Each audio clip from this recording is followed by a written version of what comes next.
Welcome to Marginalia, a podcast from Noire Media's vast offerings. We make sure that Black stories aren't just centered, they're unfolded. I'm your host, owner and founder of Noire Media, Kamisha Dre Hodge. And around here, we talk about the lines we write, the ones we cross, and the ones we've had to draw for ourselves. This is a space for Black authors, artists, and storytellers to unpack what it is and what it really takes to create in a world that wants our work, but not always our voices. From the breakthroughs to the breakdowns, we hold space for the messy, the magical, and the margins because that's where the story really lives. So pull up, breathe deep, let's get into it.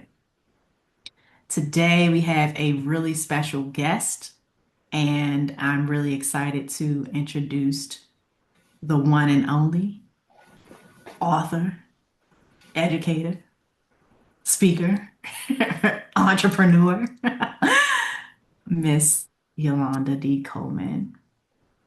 I would love to have you just introduce yourself to our listeners, our watchers, and just give us a little scoop about who you are, what your origin story is, whether you're a hero or a villain in your own story. I think I'm a villain right now. Were they able to see me while you were talking? Because I was moving about. You were moving about, but it's But okay. can That we part do? will be edited out. Don't You can worry. do that. Yeah. You sure you want me to start over? Because I feel like you should start over. 'Cause I was like, hold on, and you kept talking. Oh, my bad. Can we do that again? This is unscripted, by the way. I was like, they done sink my backside. I ain't got no nail one belt on. It's But all right. They ain't gonna see it. I am both the villain and the shero today. Mm. Today. I am Yolonda D. Coleman. I am so many things. I hate to put myself into a category because I'm still living and becoming, if you will. Shout out to Michelle Obama for that term, a woman becoming. But according to the IRS, I am three things, four really. I am a woman. Okay, five. I'm every woman. All right, let's start. Let's start from who I am, and I ground myself. I am the daughter of Michelle D. Bradford, born Michelle D. Coleman. We share a middle name, and I am outliving the life my mother was given. And so everything I do, I stand 10 toes down for myself and the legacy that was Michelle. And to that end, I am an author, a baker, a mom, proud mom. I am a friend, a sister, and every now and then I think I'm an entertainer in the shower singing those songs because doesn't everyone have a song that just makes them happy? And so I choose to sing it in the shower where I am unbothered and I am not bothering anyone. And that's no period. .org.edu. But other than that, my students call me their teacher.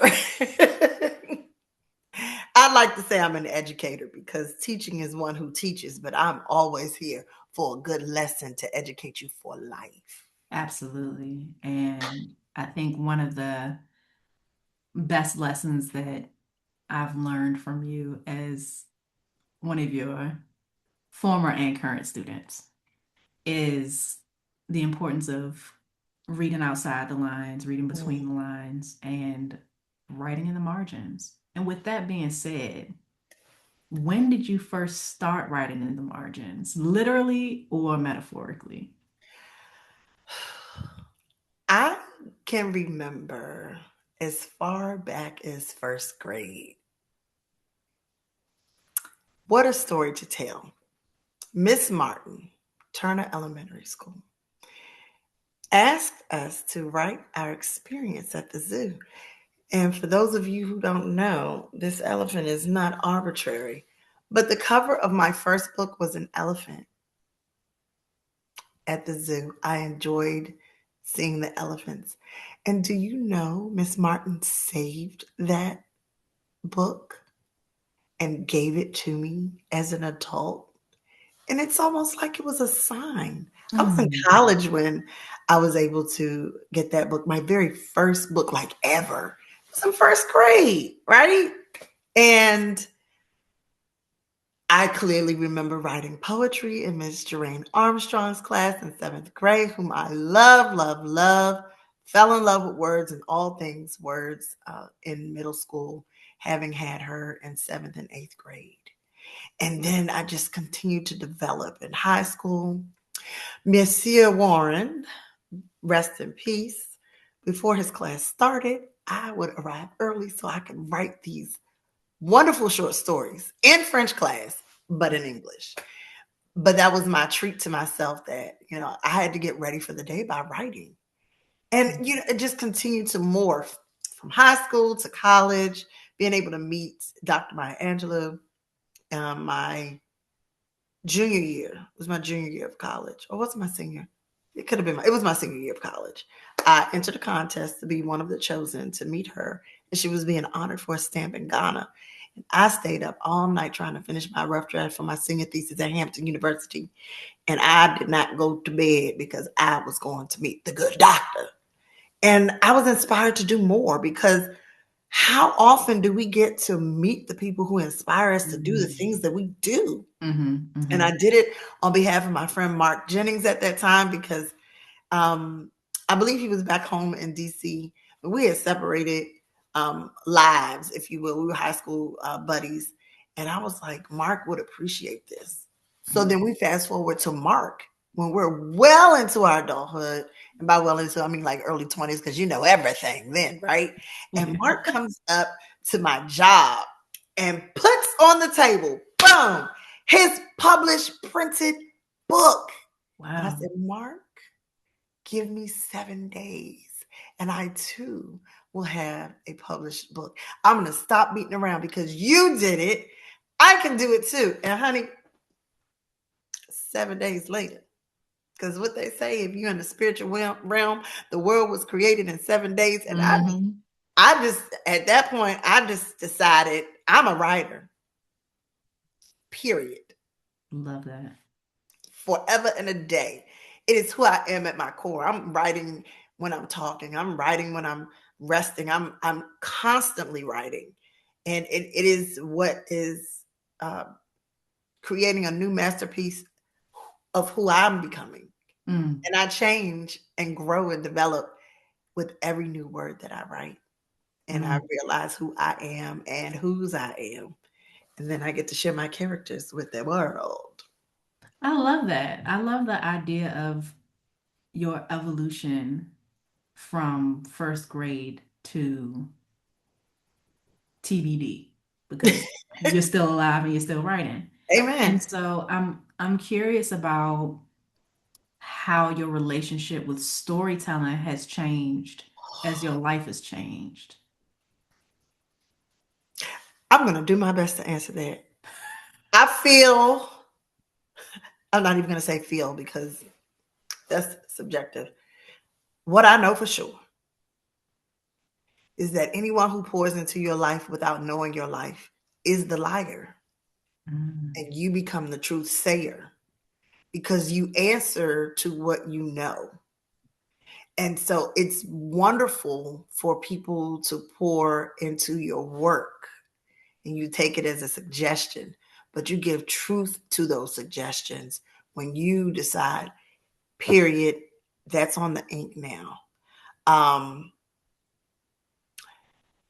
Storytelling for me has to be intentional. I remember my line sister, Kiba Holler from New York, took a film class. I was supposed to take the class, but I decided I wanted the internship more because they were paying. It was a really cool job. That's But fair. right, she shared with me a piece of advice that is an earmark for every film. What you see in the beginning Mm. is what you'll see later on in the film. Mm. So I constantly try to implement that strategy in my books so that the storytelling could become so vivid that it can become a movie. Mm, So with Hoops and Dutch, which I'm sure we'll get into later, I tell people the beginning is the beginning of the end. mm, So watch for all the nuggets. And I think I was able to masterfully do that with the storytelling this time. I did not want to bastardize the story at all. I needed every part to have a parent and every parent to have a child so that when you get to the end, that aha moment is clear.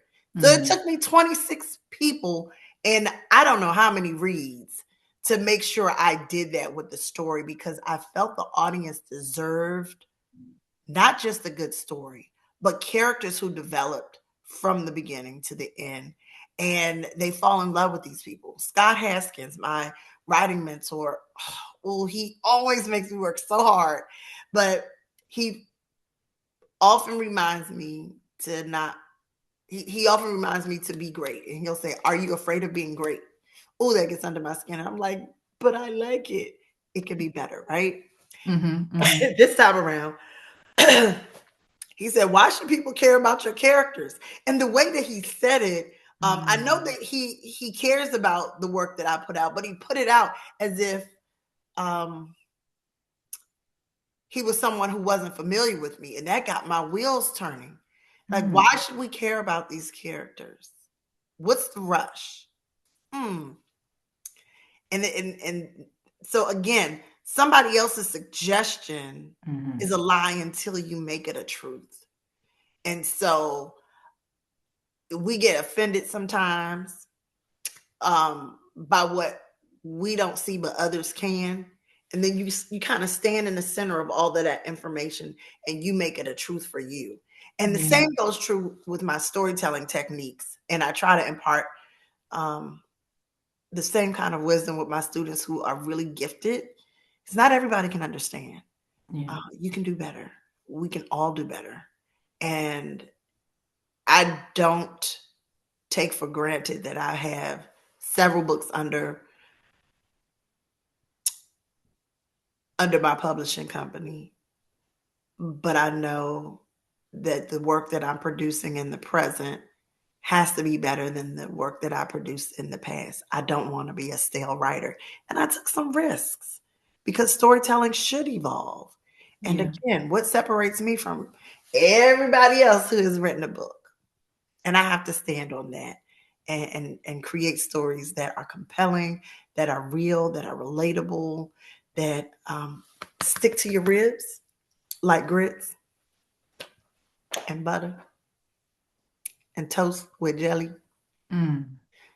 and a sandwich with grilled with cheese. Like I want it to stick. I want you to remember. And that's my story and I'm sticking to it. You mentioned, I like that. You mentioned that we sort of have an obligation to become better and to produce with every new piece of work, our Mm-hmm. greatest work. Mm-hmm. What story did you grow up believing aside from that, once that was introduced to you, that you've since rewritten for yourself? How much time do we have? Um, the story of womanhood. Mm, do tell, do tell. We are the sum total of the experiences of those who influence us. Mm, And one day we wake up and we decide who we're going to become and who we are comfortable looking at in the mirror every day.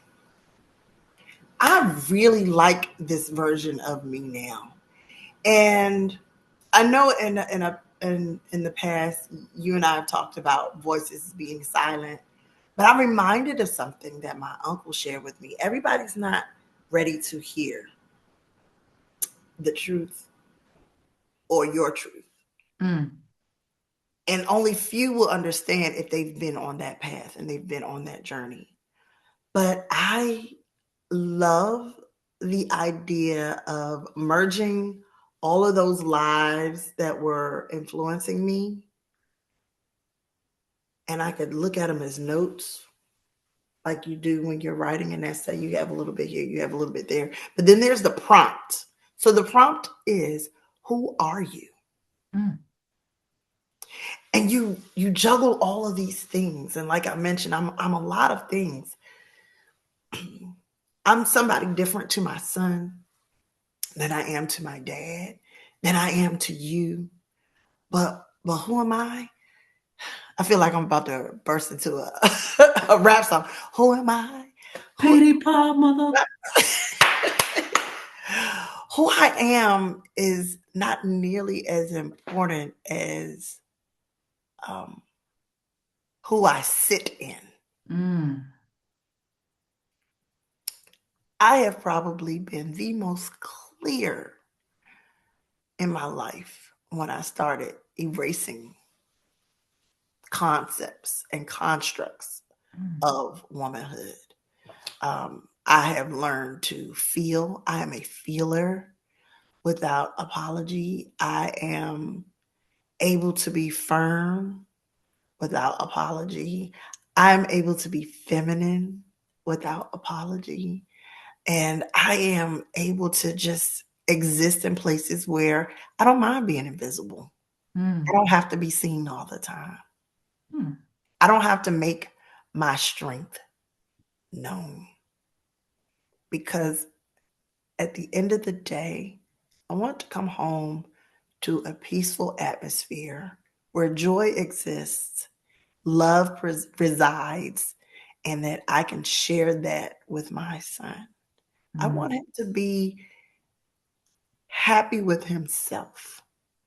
No matter what mommy says or what daddy says, I want him to be confident in that I did the best I could and I can go to bed peacefully knowing Mm. I did the best I could.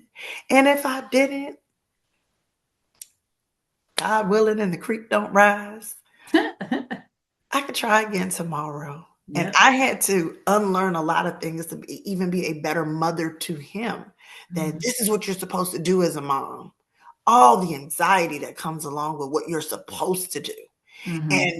And even now in that evolution of being a woman and rewriting that story of womanhood, I don't have to be anything but what I am pleased of sitting in. Mm-hmm. Mm-hmm.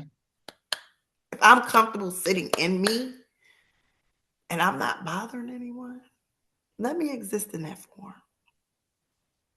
Let me exist in that form. And if you don't like it, it's okay. It's just like another book. You put it down and pick up another one. Yeah. I am fine with people putting me down metaphorically and literally. Oh, you're not my cup of tea. No problem. Yeah. I'm drinking water anyway.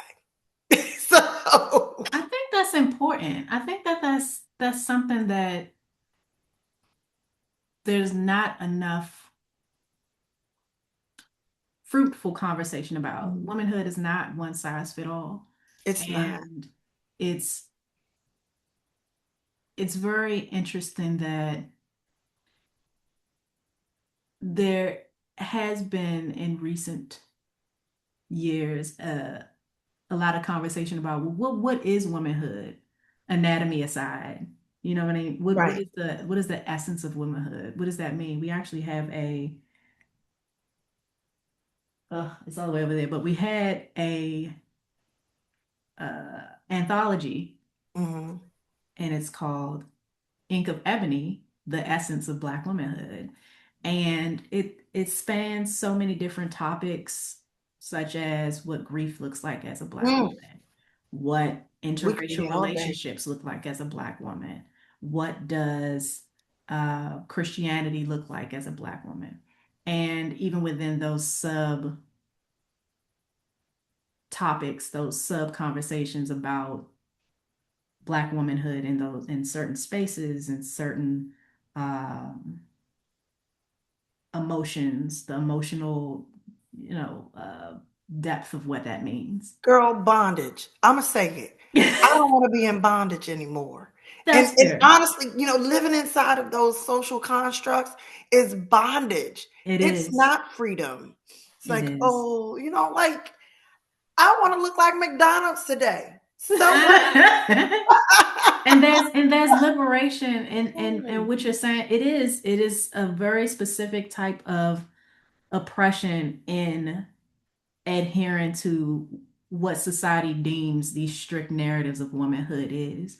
And I think there is a certain type of freedom and a certain type of liberation in defining womanhood and standing 10 toes down in what womanhood means for you.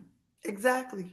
And Obviously, relationship. without, stifling other people's ability to express Correct. womanhood in their ways as well. Because listen, baby, whatever you decide you're going to do and it does not interrupt my joy, carry on. And even with redefining womanhood, I am so satisfied in my relationship with God in a Mm, way that I can't really explain, but I can pinpoint all the moments when I know He held my hand. I mm, know, like I can give you dates and seasons and times even, and I know that without a shadow of a doubt, my existence is purposeful. mm. And I try to live each day in my purpose. Yeah. And honestly, some people just don't know what to do with me now that I have arrived in a space.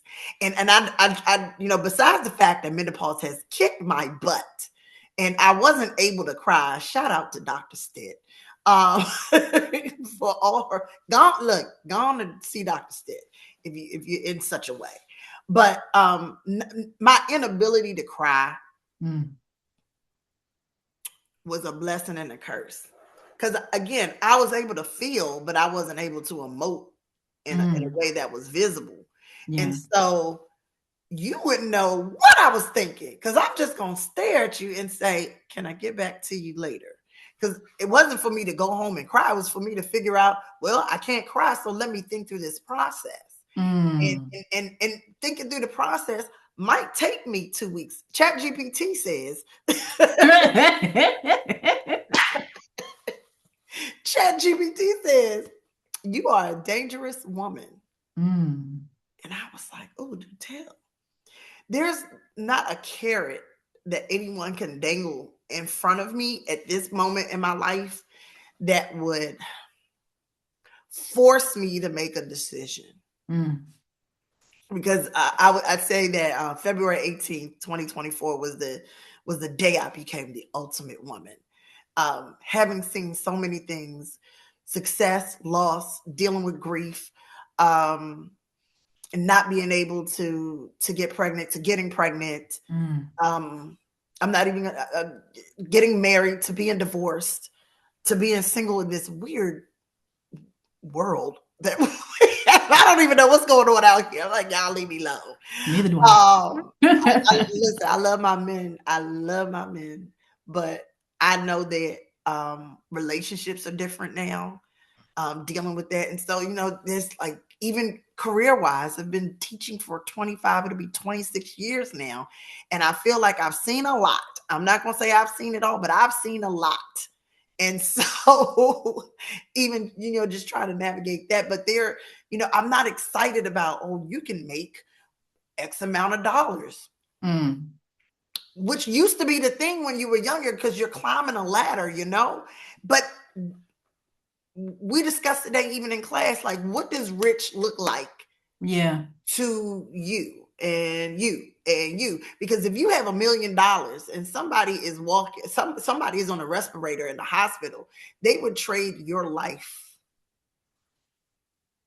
for all the money in the world.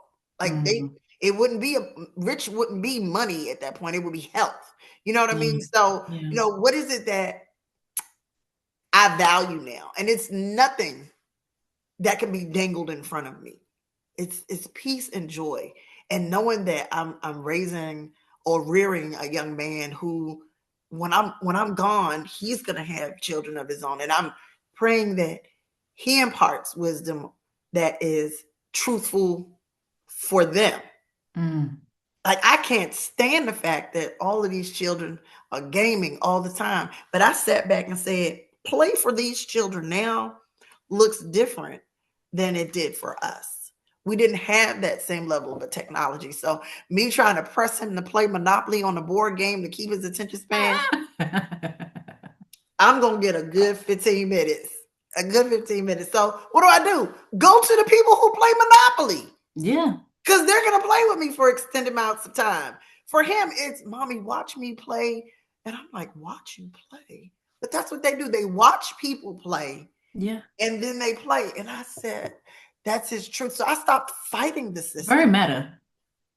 Very meta. And I had to stop fighting the system for him, because if I'm trying to make him me, he's not him. Yep. Yeah. So we came up with a compromise. Play a game. Now go ahead and write down your strategy so somebody can learn from you. He said, that sounds like a good idea. And I was like, because you're not going to stop this playing of the games. I can't stop you from your play. I mean, I can. Look, you're not ever playing again. But what kind of message does that send him? Right? And it's a little unorthodox, but I want him to be a whole person. Anything in moderation is okay. So I moderate and I monitor. And I think as we develop ourselves, it's important for us to stand in our truth, because everything else is a lie until we decide, I'm going to take all these notes to make it our truth. I like Somebody that. can say I'm a crappy mom according to their standards. Exactly. All this gentle parenting. Why do I have to beat my son with an extension cord? And that's a conversation. That's another conversation. But we're gonna stick to this. That's another conversation that needs to be had. To make him obey. I'm That using my sounds words. I'm using my words wisely. You hear what I'm saying? Well, I'm gonna say it out loud and very directly. It's giving slave and master. I don't know. That's just what it sounds. But I don't have kids, so my input That's is okay. never I do. valid when it comes Now, to we have our moments. Parenting happens, but it's not that I'm a whoop you're you gonna to beat them with a submission. belt so that they can listen. You I want see them what kind to of not look. have I know what kind autonomy of and senior opinion. home I'm gonna be put in. Opinions. All right, we'll digress That's a on that. dangerous conversation. And you mentioned that ChatGPT said that you were dangerous. And so the next question I have is sort of a two-part. It's a twofer, right? So the first part is, what part of you shows up in your work that you don't intend to go there? And has that felt dangerous for you? And if it did, how did you push through that? I scaled back. Except this is probably the first year that I was just like, freak it. So what had happened was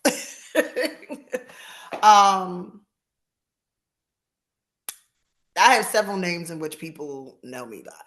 Hmm. If you know me, you know all of them. Same thing with my email addresses.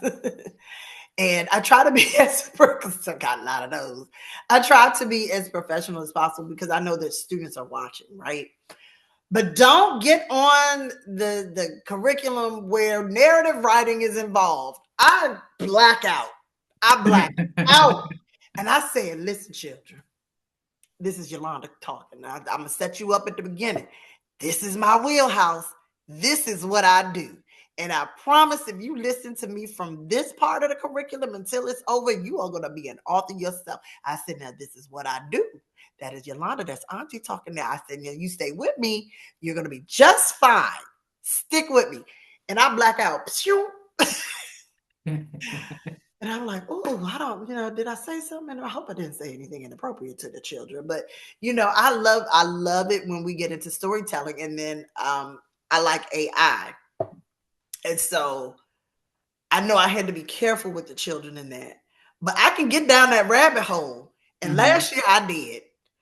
I went down the rabbit hole. I said, I know what we're supposed to do, but can Yolanda come in the classroom for a second? They're like, yeah. I said, I want you to write, but now I want you to make sure what you write can be seen. We're going to make a children's book. And they did. And it was fabulous. It was still curriculum-ish, but it was tweaked a bit because I blacked out when I learned about AI and what it could do with words and images. And I taught them how to properly create prompts to get the visual image that they desired. Oh, you taught them prompt engineering. Because that's a career. Love that. It's a career. As my teacher shared, Mr. Sean Flowers said, and Dr. Pumphrey, they told us AI is not a think replacement, it's a think partner. Yep. So if you are an 8th grade student, your AI is speaking like a PhD, that's not you, baby. That's not you. Try again. You telling it to do the work for you. You got to work in tandem with your AI. And I know there are people who are against AI. But there were probably people who were against the cell phone usage. Yeah, that's true. And text messaging. Yet here we are. Here we are. I don't think it should be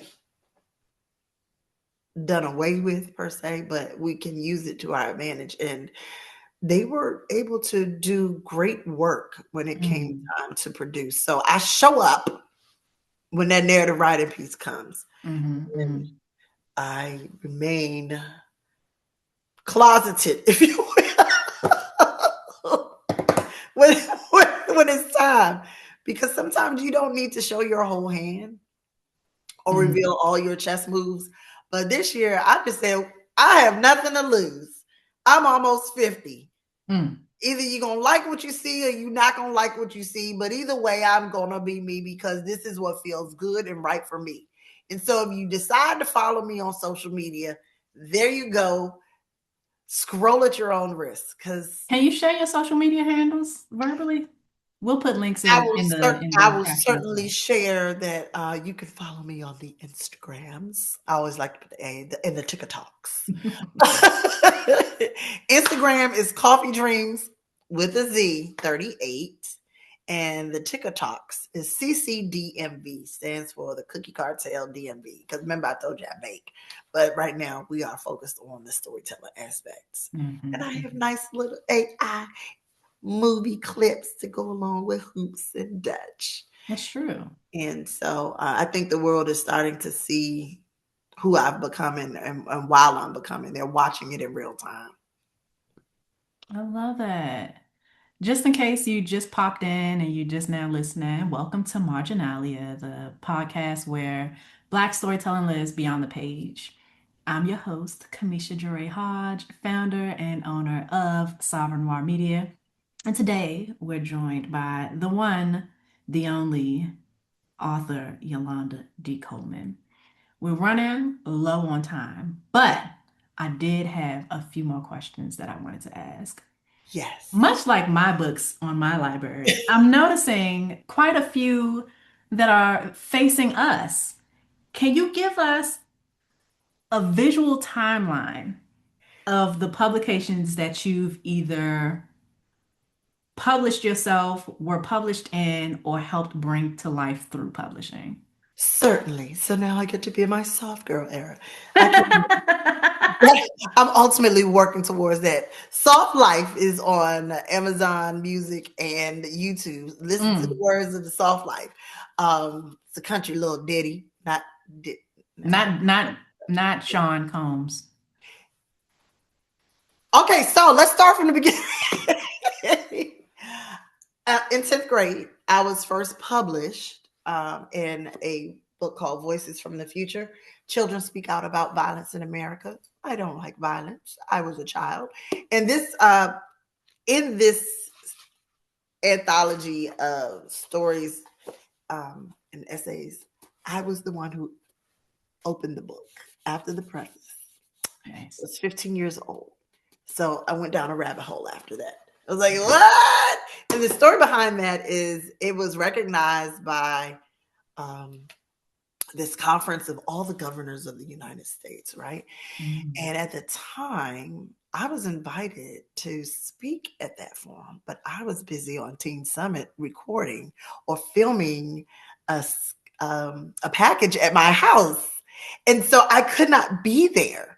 We were filming at my home at the time of the conference. So that's like all the governors of the United States of America, they were all there. And so I thought it an honor that the news circuit came to my house to still get me reading the poem because it was read at that conference, but I had to Okay. turn it down. The president of the United States was even there. I wasn't able to make it. You was hot. You was a hot commodity. Something. And I look back on it and I'm like, yo, that's crazy that I turned out an invitation to be with the president of the United States. That was in 1993. You go But ahead you and do reached the that. people though via I Team reached the Summit. people. They came to my house and interviewed me anyway, um, and I was able to read the poem for the news. Okay. So from there, I was able to publish my first book of poems. And my poetry book is A Drop of Brown Sugar, Your Bittersweet Tea. And we noticed earlier, it's something about me and the color browns and reds. They keep staying with us, these earth Earth tones. tones. Yeah, they do. And I took the opportunity to stretch myself. Short form was easy. And one day I just decided I'm going to write a whole book. I did. But I also included poetry in the book because that was my first love and I couldn't get away from it. And so 344 pages later, Sugar Rush Love's Liberation was born in the tiniest of font because these eyes now, trust and believe, yes, these are goggles because of progressive lenses and your eyes get bad when you get older.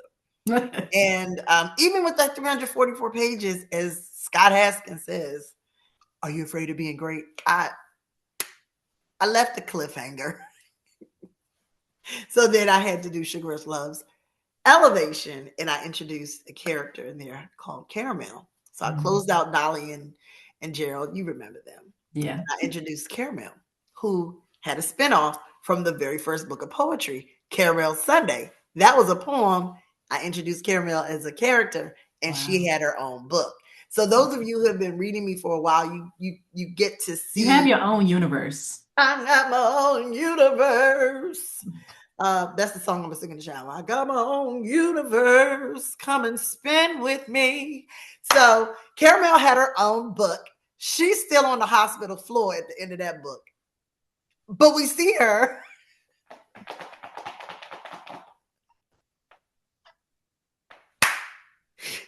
We see her later on in Hoops and Dutch. For those of you who caught it, she's Mel. She's alive and she's okay. Miss I did that. Caramel. Caramel. No. Yes, Karen. So I put her in Hoops and Dutch to let people know she's alive and she's well and she's doing okay. She has not deceased. No, but we're gonna weave all of these characters in at some point, so just stay tuned. But I'm happy that I had people like Trey Chaney from The Wire to trust me with his project, Janine L. Coaxum and her project, Loves the Seat. We did a little play on the Love's Elevation, Love's Liberation, Love's Deceit. Oh, that's a good one. I like that. Even my dad trusted me with his project, The Little Boy Who Refused to Say I Can't. I even worked with Dr. J, the dopest doctor ever, to help her with editing her project for her dissertation, From the Street to the Executive Suite. Hunty, yes. And Wayward Women, that was Wayward Encouraging Words for Jezebel. So that was my last sister. She trusted me to help her with her book. I was published in The Queen's Legacy, where I honor my mom.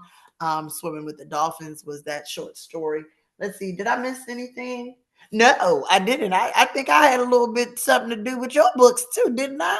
Well, Little something, something. I didn't want to. Little something, something with the Commissioner Ray Hodge I don't want to toot collection. my own horn, but Yes. you did play a major role in not just helping me.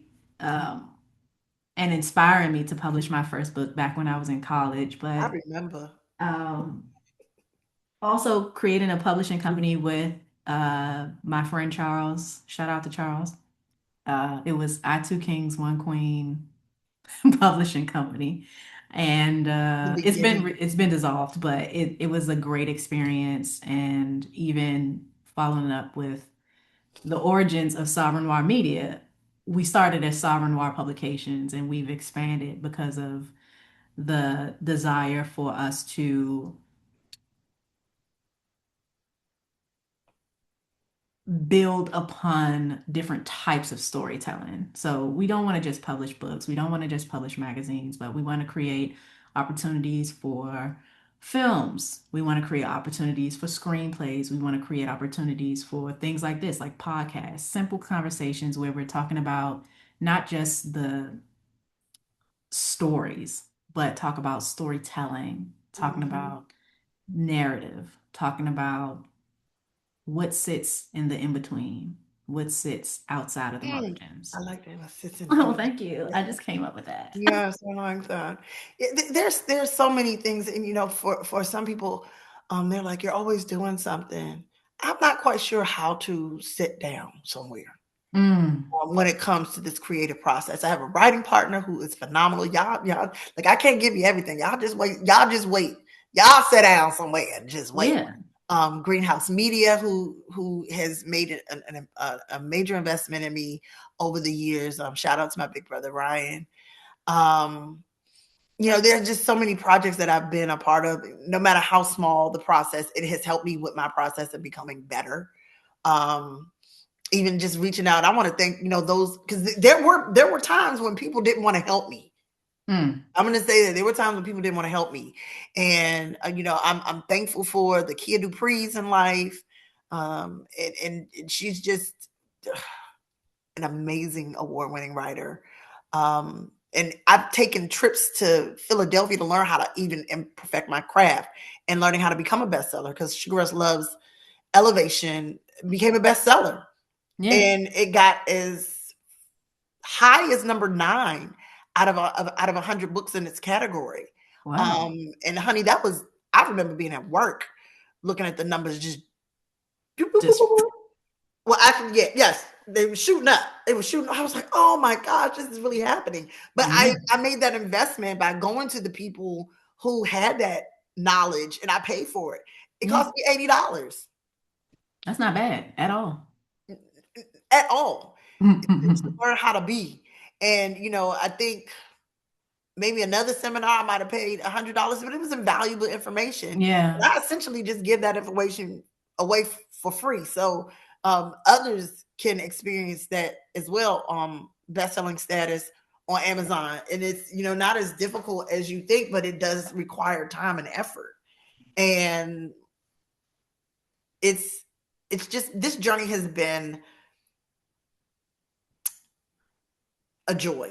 Mm, While my son is an only child, I'm passing down all these children to him, mm, for him to be the caretaker of everything that I built. Um, as they say, he is my why. mm. And as long as my fingers are still working and I don't have arthritis or anything like that, I want to keep creating. So as he's watching me through this process and I can no longer do it, he'll know what to do with it. If he Mm. decides, I don't want to be a publisher, but I'm going to keep my mom's legacy alive by doing X, Y, and Z. Yeah. But it's the empire, or as Chat GPT says, it's a curation of not just one project, but it is a universe.